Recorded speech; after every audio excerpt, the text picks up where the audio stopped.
Jack Klaff, best known as Red 4 in the original Star Wars movie, visits Gibraltar for the first time to explore his family's roots. The actor, director, and academic has discovered that his ancestors lived on the rock and taught at Gibraltar's Hebrew school before emigrating to South Africa. Now Jack returns to the rock not as a rebel pilot, but as a descendant, tracing a story of heritage, identity, and belonging. It's very powerful just to feel that it's a home. I share my love. How does it go?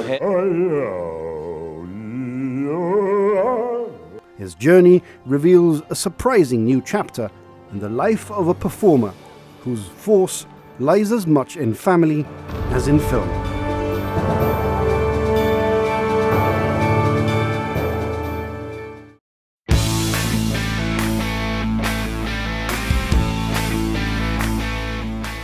Jack Klaff was born in 1951 in Johannesburg, South Africa.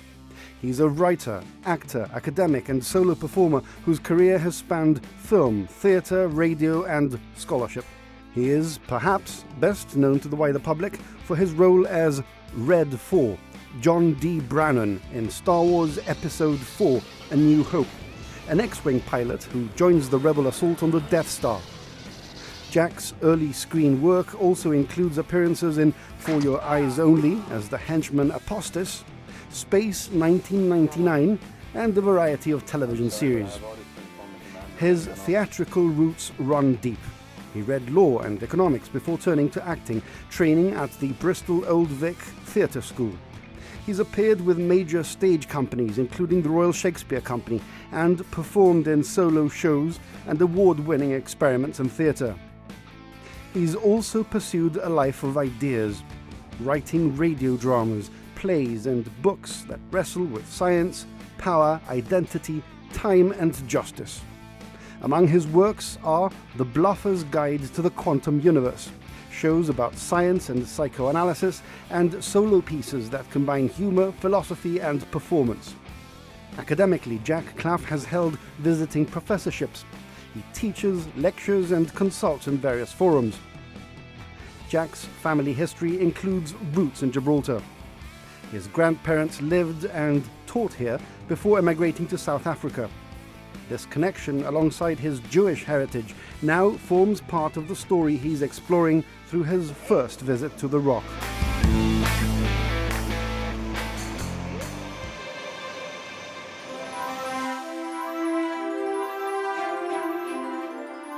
At the turn of the century, Jacob and Fanny Cosick moved to Gibraltar from Middlesbrough with their daughter Henrietta, whom they called Etty. They lived in Linewall Road and taught in the Hebrew school. Etty was a prolific violinist, and during her time on the Rock, she played in the convent ballroom, receiving a certificate from the then Governor Sir George White.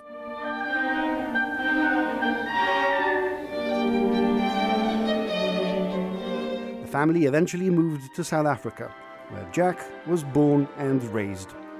He now lives in London with his wife Anna. Jack and Anna Klaff arrive on a Saturday afternoon ahead of a jam-packed schedule which will see him explore his family roots on the Rock. My friend Nigel, who has arranged most of this trip, meets them at the arrivals lounge. It's just so great to be in a place where your flesh and blood decided to come. They came from Oxford and Newcastle and they came here. And my theory is they fell in love with the son, and I think he got a job. I think he was offered a job in a school in Cape Town. Well, I know he was offered a job in a school in Cape Town. I don't know what kind, because everyone said, oh, your grandfather, this great mathematician. Nobody said he was in any way, religious or pious, or he ran a Jewish school. What are the chances? Our first port of call is the convent. Jack is very excited to see where his grandmother, Etty, would have played the violin for the governor at the turn of the century.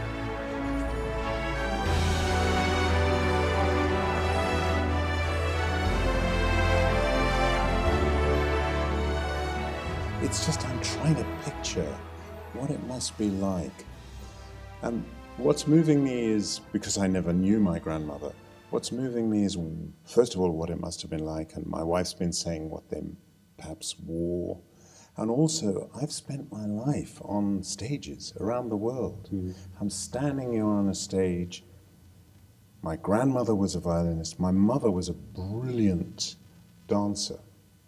And she had an operation when she was about 9 or 10. And they told her it was in her ear, and they said, you shouldn't dance anymore. So it was taken away from her.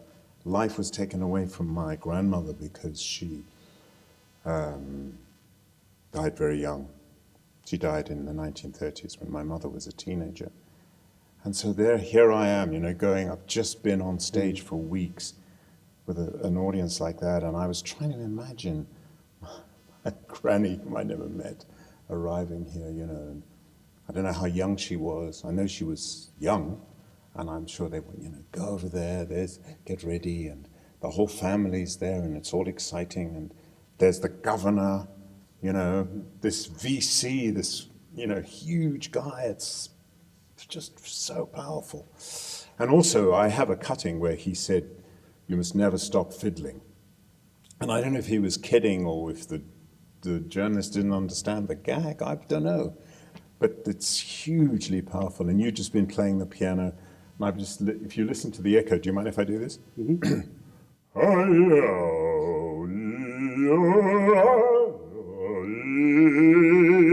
I mean, you can just hear every note would be so clear. And I'm sure she played something so powerful. And I was just saying before we started rolling that she was taught by this man, Jamas, who was a professor from Madrid and Gibraltar. So they'd come from England, and now she had, the English tradition of playing, lark ascending and all those pretty things, and then a kind of Spanish vigor that must have come into her music. So she was good, She was good. It took me a long time to realize how celebrated she was. And she played on the international stage after she performed here. She would have done elsewhere as well. Yeah, she did. I mean, it took a long time for my mother to tell me things. My mother, slowly but surely stories emerged with my mother. And one of them was, she was in London. I was in my 30s by then.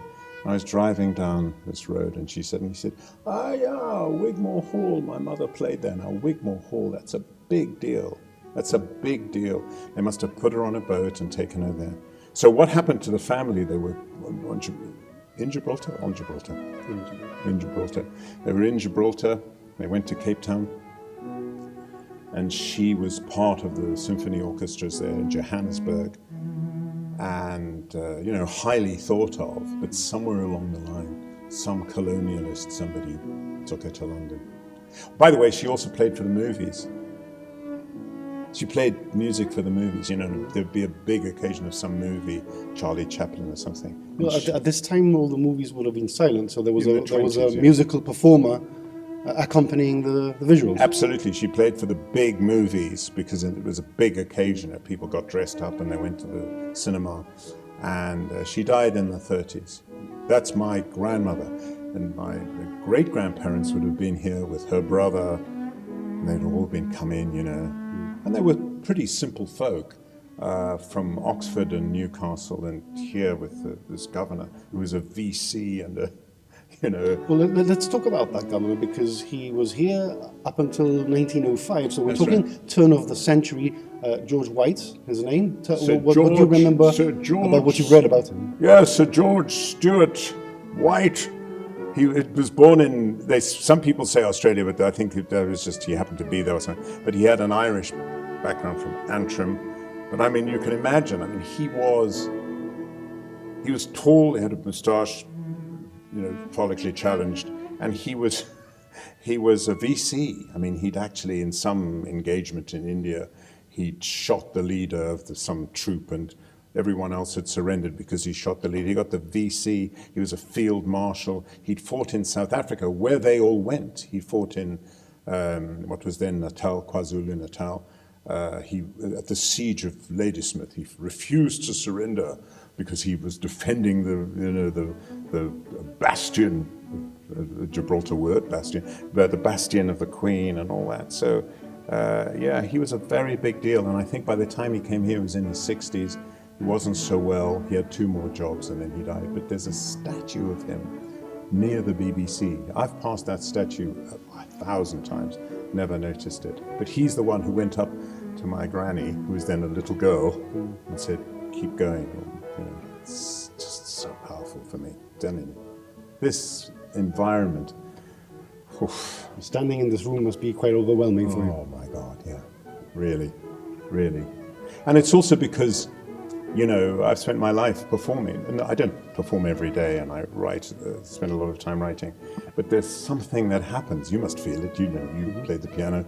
You know, you get on here and you just feel that extremely bracing feeling, and this was 125 years ago. It's a century and a quarter ago, and I never knew her, but you can't. I feel the atmosphere because of what I knew and actually what I didn't know. I'll tell you something. This is maybe out of left field, but slowly but surely my mother would drip feed little stories.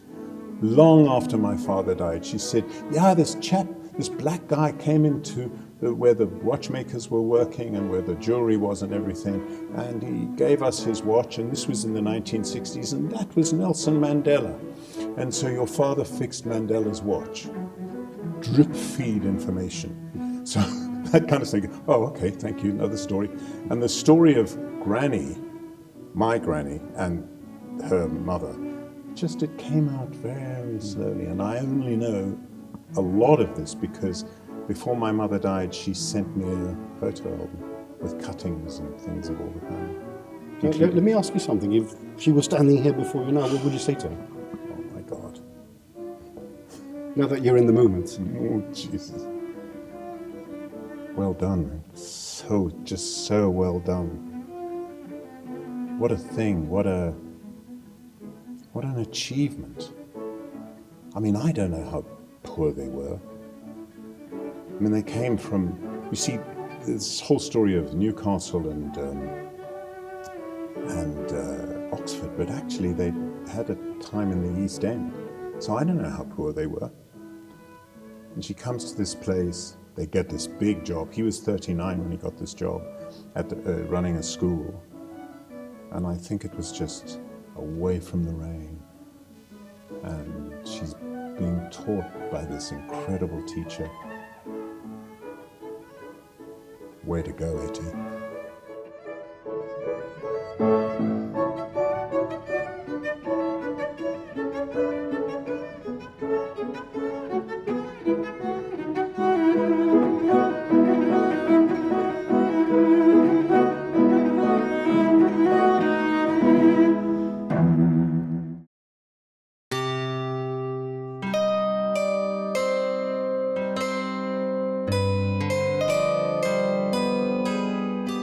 Next visit is to the Linewall Road Synagogue, where the Cossack family would have prayed and mingled with the Jewish community. Here we meet Eli Meniso, the Vice President of the Jewish Community Management Board, who kindly agrees to show us around.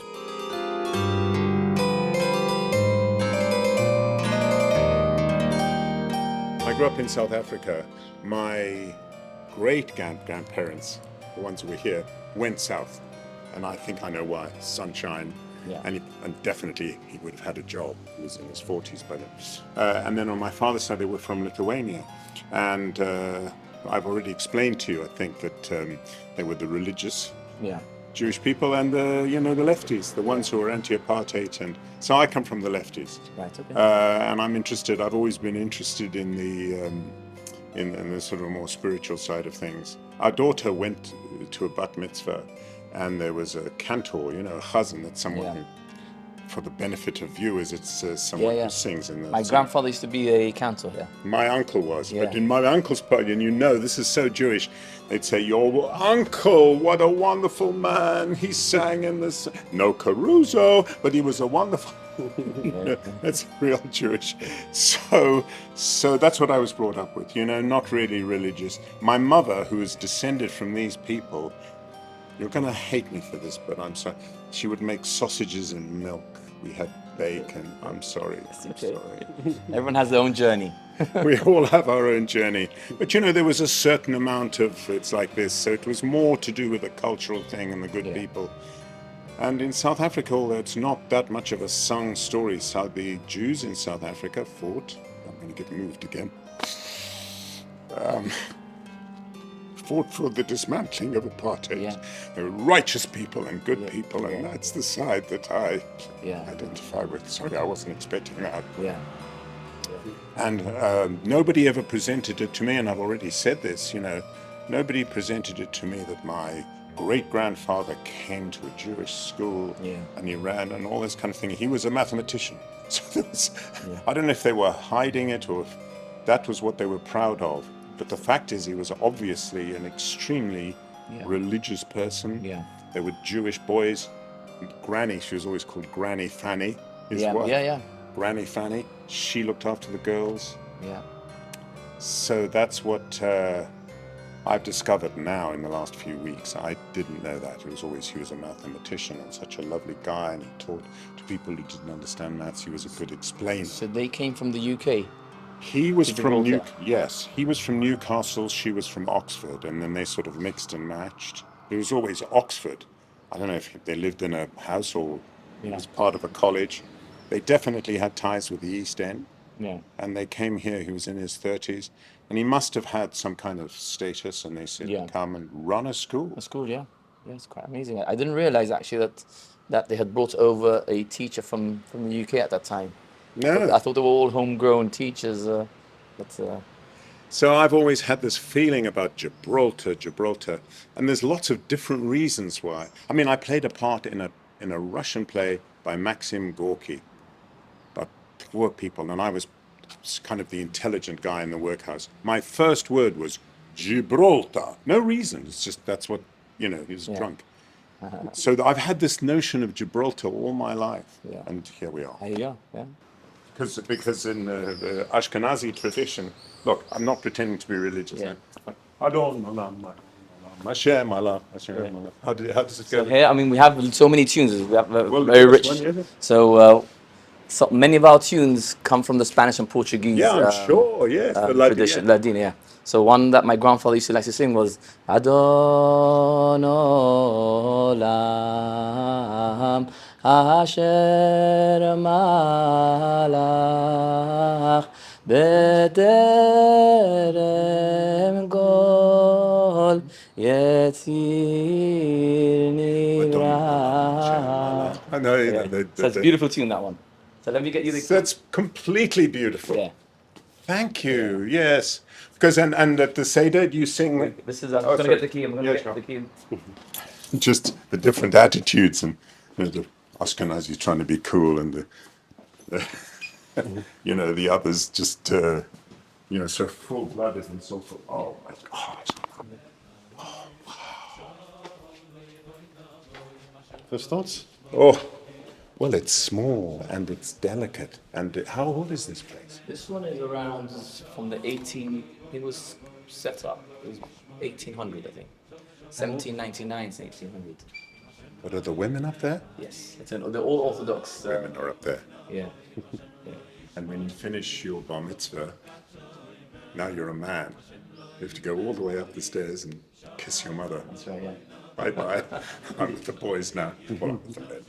So it's, I mean, the community is, although it's Orthodox, but we have from all walks of life. So it's a very inclusive community. So, which is special about Gibraltar, because what you tend to find in other Jewish communities around the world is that you tend to stick to people are similar to you. So the Orthodox will stick to the Orthodox, and I know. And the Sephardi with Sephardi, Ashkenazi with Ashkenazi. But in Gibraltar, because we're so small, we all come under one community. So we have the Sephardis and the Ashkenazis, the Orthodox and the non-Orthodox, and it all comes under the same umbrella. Although the tradition is Orthodox and the schooling is Orthodox, but that includes everyone. So it's a very inclusive community, and it's a bit of a reflection of the Gibraltar culture in general, I think. Viewers would be interested in this. The Talmud, you'll explain it better than me, but the way it's written is someone writes something, and then someone writes something around it, and then around it, and around it. So there's commentary, and maybe you're right, and maybe you're wrong. It's all based on logical arguments. Everyone bringing their proofs, and it's everyone brings their proof, and then rebuttal of that proof, and then until you get to the answer. Yes, so it's a thesis, antithesis, synthesis, long before Marx and Hegel. But it's the argument with the argument, and on the other hand, and on the other hand. And there's another old Jewish joke, why do Jews always answer a question with a question? Why not? It's that, and those traditions, all of those things. I didn't have the religious so much, but I was brought up with this tradition. I'm very proud of it. It's testament to the way that the Gibraltar community as a whole has allowed Jews to prosper here and be safe, and I think true? it's unheard of to have such an old community in Europe, apart from the UK, but in mainland Europe, the Gibraltar community it's unheard of to have something so old still standing, still living. You have a lot of, in Eastern Europe, I have a lot of synagogues which are museums now, but here we still using them on a daily basis, which is That is remarkable. we're very fortunate. And in the case of England, there was in the 11th, 12th century, out, got rid of, massacres, York, Leicester, I think. And then Cromwell says, okay, you can come back. The only reason my ancestors were back in England was because Cromwell said, it's okay, you can come back. And there were restrictions and things got easier. Yeah. But people had this illusion that they were living, in Russia, especially Poland. They felt that they were safe. Germany, they thought we'd fight for them. Well, I've got to tell you, it sounds, this is very, and it is all very interesting. But all the time you're talking, I'm standing here thinking, my great-grandfather, my great-uncle, my grandmother probably came here. And we didn't go to synagogue every week, but it may well be that they did. They came, and you really did all those things.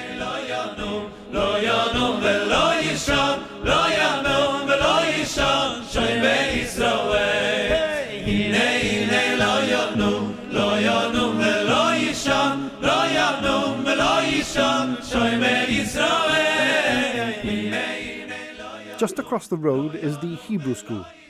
Jacob Kosick taught maths here, and at the time, more than a century ago, wrote this article about the Hebrew school written for the Jewish Comment. It's completely new. I knew nothing of this until they said, come and sign some Star Wars photographs. And I said, my great-grandfather came here, and I think I probably said, to teach maths, and he came with his family. I didn't know he was 39, I didn't know any of this. None of it. Well, I hope you enjoyed the journey through the school and through your family history as well. So much. I can't thank you enough. I'm going to say it all the time. They're going to get bored, but I'm going to say thank you. Very welcome. My great-grandfather, after whom I'm named, was the first headmaster of the school. That's why we're here. So his name was Jacob. My name is Jack. And his name was Kosick.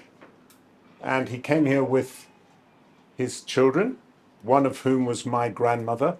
She played the violin, and they lived here. They didn't live here, but they looked after the school, and they lived not far away. Went to the shul, the synagogue. So that was 125 years ago. So we're now 2025. They were here in 1900 to 1905. And we went to the governor's place yesterday where when my granny played the violin for the governor, who had been a war hero. So we've been to some amazing places and we've been allowed in like this. So thank you so much for letting us in. Please don't let us disturb your work. It looks exciting. Thank you. Before we go, though, do you want to try and have a guess what movies he's been in? Star Wars. Yes? Star Wars. Do you want to tell them who you were? So I had a very small part in Star Wars. It's very nice of you to big it up. I'm so sorry to big it up, but so I was that's really. That's about it. I had a very small scene in Star Wars, but you wouldn't recognize me because my hair went white. Yes. Jurassic Park. No. Do you like that movie? I was in I don't know if you've ever seen any Bond films. Are you too young for Bond? Oh, James Bond. For Your Eyes Only I was in. But I didn't have big parts in these films. I've done more sort of arty things. I've done some of the things.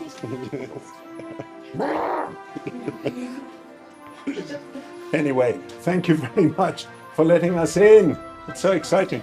Yes, of course. We're probably going to have to. I'm going to do this really quickly, okay? I'm going to sit down. Yeah. Quick. That's fine.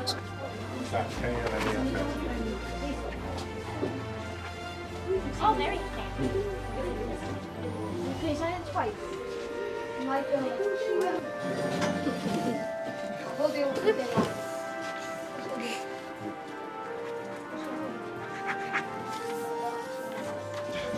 Oh, sorry. This is, you can see. Tell everyone. Liverpool, yes. Manchester United. Yes, of course. Of course. Everyone supports Manchester United. But some of us support Liverpool. Bye.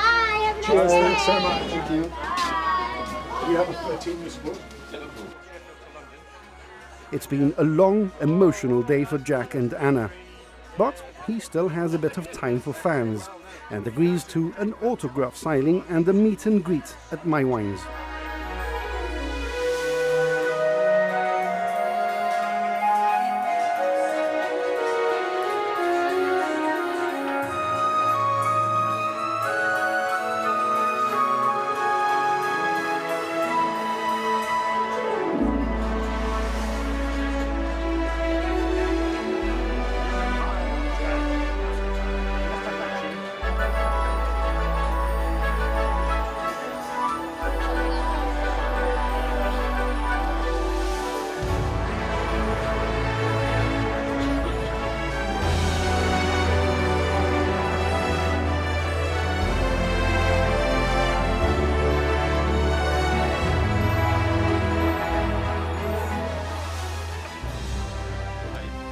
Our last official trip is a bit of an unexpected surprise. We knew the address of the Cossack family, where they lived in Gibraltar in the early 1900s, but we didn't know who lived there in the present. So Jack respectfully slipped in a heartfelt note under the door, and out of the blue we received a phone call.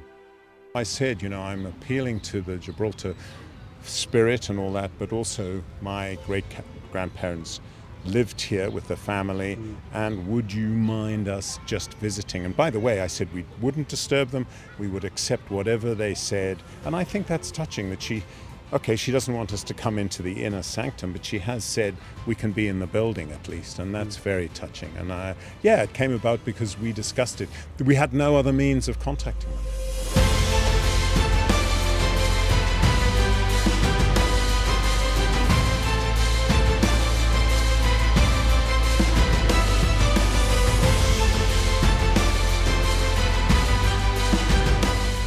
The property is now the home of the Ferrari family, who weren't that comfortable in front of a camera, but very kindly let us into their home to show Jack where his ancestors would have lived.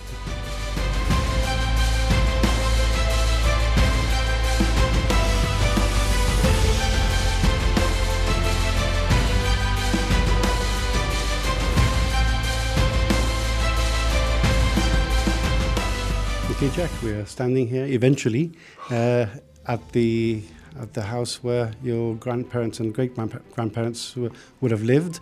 And although initially they were a little bit hesitant to allow us to film, but they seem to have warmed up to you. And here we are inside the house. I know, and Star Wars has oiled the wheels of civilization somewhat. Yeah, this is so powerful. If you think, I'm standing here, I'm just imagining the family. Of course, you imagine a family meal. Okay, that would happen. But for me, I'm also now, with new eyes, thinking they must have had Friday night supper. They probably commemorated Jewish events, Jewish holidays, and all of this happening here. Maybe she practiced here, my grandmother, practiced the violin. It's a family home. And then they would have to go to the school. I mean, how far was the school from here? Long walk? 5-10 minute walk? Right, 5-10 minute walk. They probably put the kids to bed in the school and then came here. Not a bad life. I'm very moved by it. You know, I would be more moved if I knew them. I did know Harry, and you know, Harry was a guy, loved sport, business person. He was involved, I'll just quickly tell you, with a department store in Cape Town. One of those department stores that realized that if you didn't say £20, if you said £19, 19 and sixpence, you know, people thought it was cheaper. So he was involved in that. And I think he rose quite high. And his sister was the star. That's my granny. And it's very powerful just to feel that it's a home, you know, a real home.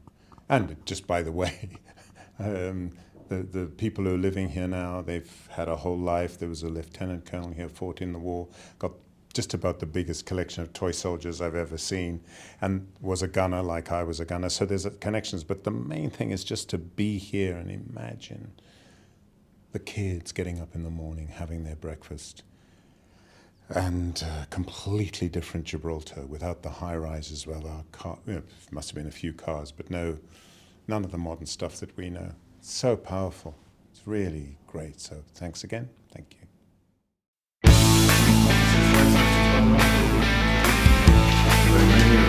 Many of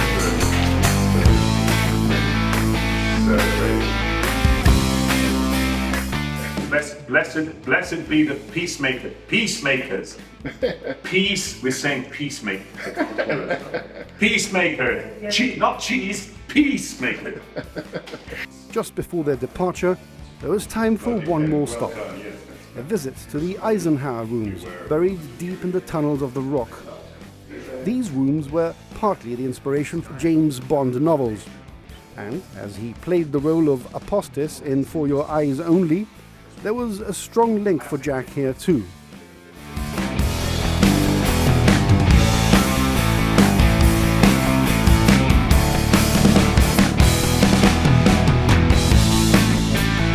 I'm acting out my uncle's interrogation with the cop was played by a friend of mine actually, and I'm acting out this interrogation and I break down at the end. You know, the days and days of no sleep and just standing. And just before we started filming, the director's one of those Englishmen, Jack, dear boy, come and have a look. And he took me into the padded cell, felt it and everything, went back, and he said, okay, well, this is the institution bit in a mental institution. Now let's film your uncle being interrogated during apartheid. Pretty ironic as well. It's a bit like your story. You know? Yeah. Some, you know, the resonance. But this place is so resonant. I mean, Jesus. The feel of it. And it is its absolute simplicity that makes it even better. So it was your decision to keep it as it is? The Continent Days is owned by an individual. His name is Michael Tobin. He's Canadian but lives in Florida. And he's in love with this place. And whenever I say I need to do this, yeah, go ahead and do it. So I have his permission. But we try and accommodate whoever wants to visit. Obviously, this is a working environment. Nobody can just walk in and out. You have to be escorted. But we'll try as far as possible to allow people. We think it's important. No, but also you've done. Okay. Yeah, no, that room was my idea because I said what was there before didn't look anything like it. It's still a project in hand. I haven't got time to finish it.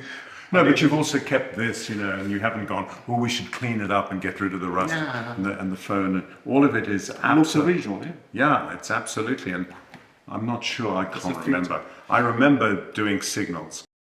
It's been endlessly interesting. Thanks to you as much as anything, you know, going underground, all the things that we've done have been incredibly powerful and moving and interesting and full of insight because of, you know, how our world is.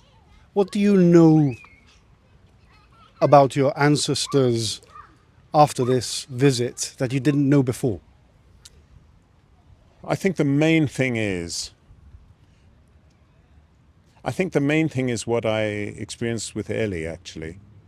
You remember when he sang this prayer that people sing all around the world, the tune that he found, the fact that, I mean, you know, my folks kind of paid lip service to it. I remember my mother, who was a very soft, gentle person.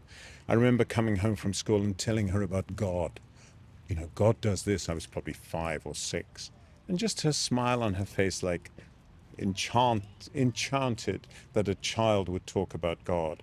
But first of all, I was never brought up religious. Secondly, there's disenchantment with religion.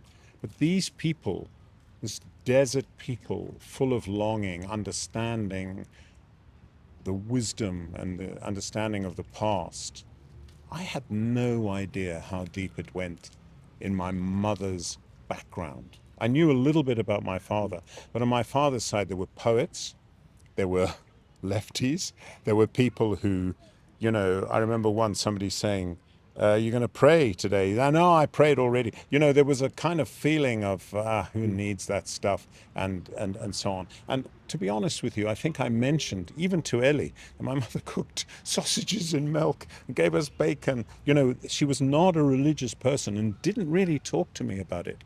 But you've seen this school. You see they still wear the kippa or the yarmulke, the little cap. They wear these things. They're so well behaved.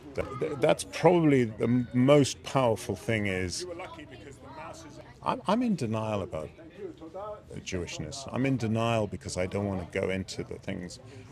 I don't want to go into stuff about war. I don't want to go into all that stuff. But I don't, you know, this has awakened something that I think is important.